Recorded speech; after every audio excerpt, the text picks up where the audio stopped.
ઠુમ્મરના ઉમેદવારી પત્રનો મામલો જેની ઠુમ્મરનું ફોર્મ માન્ય રાખવામાં આવ્યું। ભાજપ અને કોંગ્રેસના ઉમેદવારોના પ્રતિનિધિઓની દલીલો પૂર્ણ થઈ।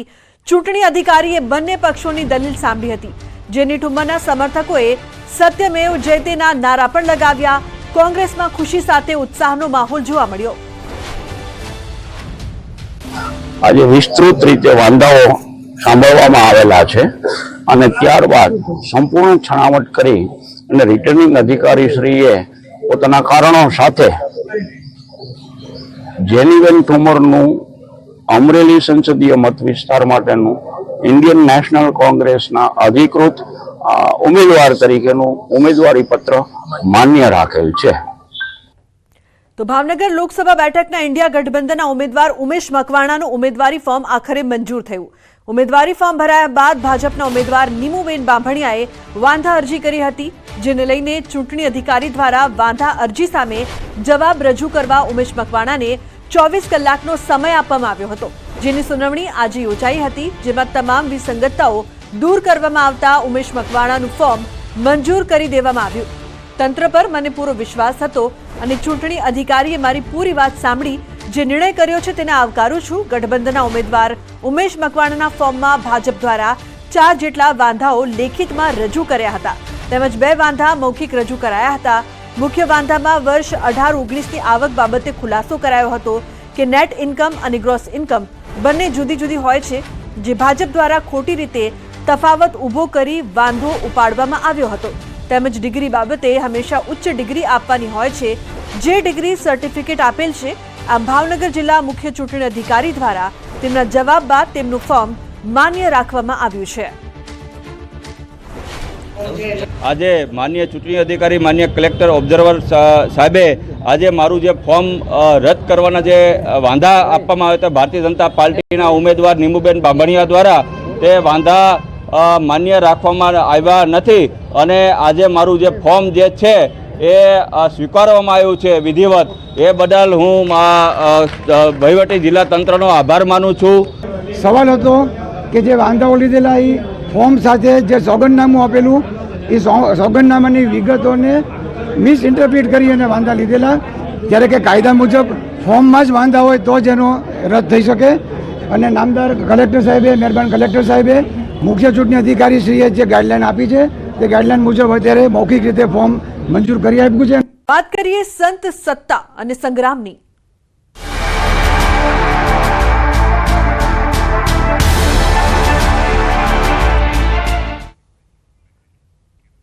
બોટાદ ગઢડા ગોપીનાથજી ટેમ્પલ બોર્ડ મતદાન આચાર્ય પક્ષના શાસ્ત્રી ઘનશ્યામ વલ્લભ સ્વામીએ ચૂંટણી અધિકારી પર લગાવ્યા છે આક્ષેપ।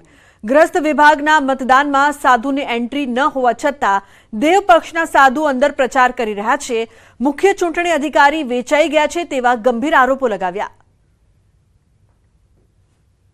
ગ્રહસ્થ વિભાગનું મતદાન લક્ષ્મીવાડી ખાતે રાખવામાં આવ્યું છે, પરંતુ જ્યાં સાધુઓની કોઈ એન્ટ્રી ન હોવી જોઈએ છતાં પણ ચૂંટણી અધિકારીશ્રીનું એકતરફી વલણ અને વર્તન, અધિકારીશ્રીઓ એકતરફી ચાલી અને સાધુઓ હાલમાં અત્યારે દેવપક્ષનો પ્રચાર હરિજીવન શાસ્ત્રી અને એના જે મળતિયાઓ છે એ ચૂંટણીના બૂથ સુધી જઈ અને દેવપક્ષનો પ્રચાર કરી રહ્યા છે। અને આજે અમે જ્યારે અહીંયા કહીએ છીએ તો અમારું કોઈ સાંભળનાર નથી અને ચૂંટણી અધિકારીશ્રી છે બિલકુલ એકતરફી જાણે વેચાણમાં આવ્યા હોય એવી રીતે વર્તન કરી રહ્યા છે।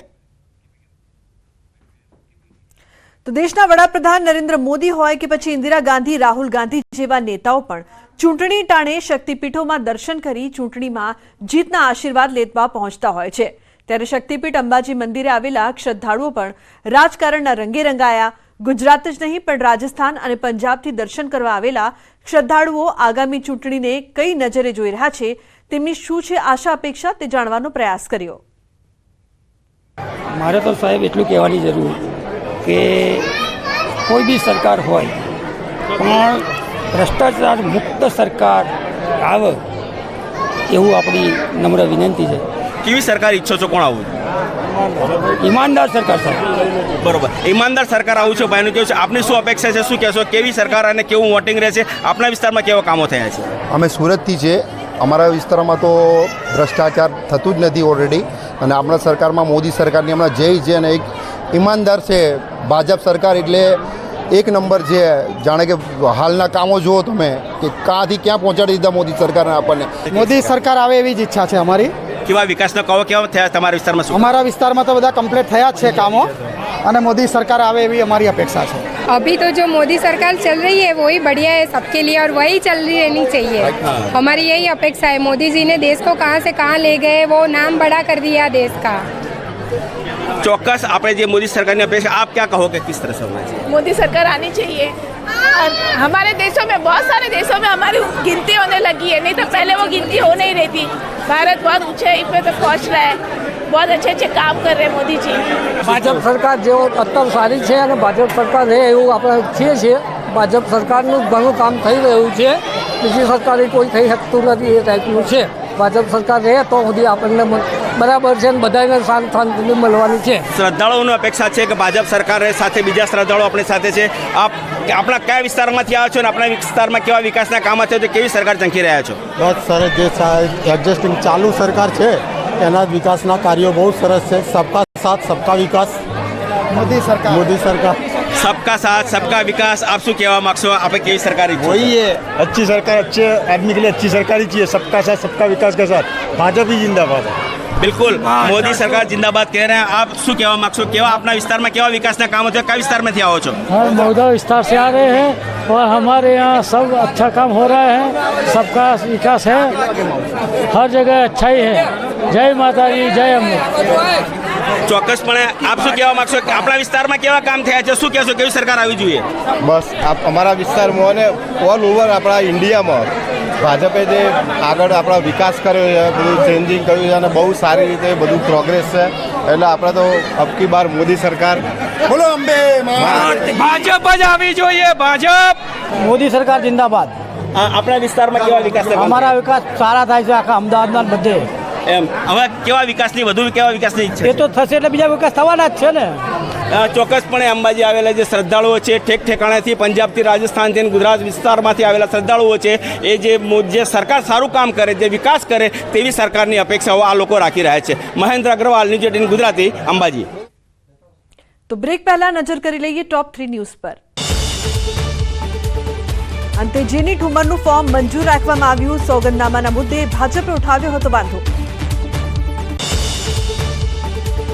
આજે બોટાદ ગઢડા ગોપીનાથજી ટેમ્પલ બોર્ડની ચૂંટણી શરૂ. આચાર્ય અને દેવપક્ષ વચ્ચે ચૂંટણી જંગ. 6 બેઠક પર 12 ઉમેદવારોનું ભાવિ થશે સીલ. રાજ્યમાં 3 દિવસ તાપમાન રહેશે યથાવત. 3 દિવસ બાદ 2 થી 3 ડિગ્રી તાપમાનમાં વધારાની હવામાન વિભાગની આગાહી. દરિયાકાંઠે અનુભવાશે અકળામણ.